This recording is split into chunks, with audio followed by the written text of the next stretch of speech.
Praise the lord. మన ప్రభువైన యేసుక్రీస్తు నామంలో మీ అందరికీ నా హృదయపూర్వకమైన వందనాలు. ప్రియ సహోదరి సహోదరుడా, మీ ప్రార్థన అవసరతలు మాకు తెలియచేయండి. మేము మీ కొరకు తప్పక ప్రార్థిస్తాము. ఈరోజు దేవుని జీవవాక్యము 34వ కీర్తన 5వ వచనము. వారు ఆయన తట్టు చూడగా వారికి వెలుగు కలిగెను. Psalms 34:5. Those who look to him are radiant.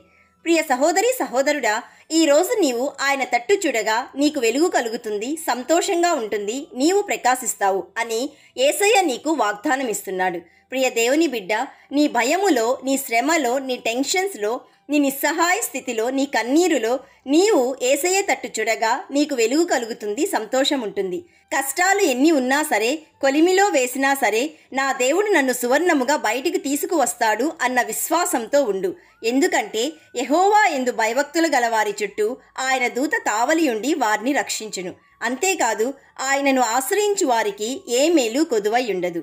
My dear friend, arise, shine, for your light has come, and the glory of the Lord risen upon you. కాబట్టి ప్రియ సహోదరి సహోదరుడా, ఈ వాగ్దానంను పట్టుకొని పట్టుదలతో ప్రార్థన చేయి. యేసయ్య నీకు వెలుగుగా ఉంటాడు. ప్రార్థన చేసుకుందాం, ఏకీభవించండి. యేసయ్య, ఈరోజు మాకిచ్చిన వాగ్దానాన్ని బట్టి నేను స్తుతిస్తున్నాము.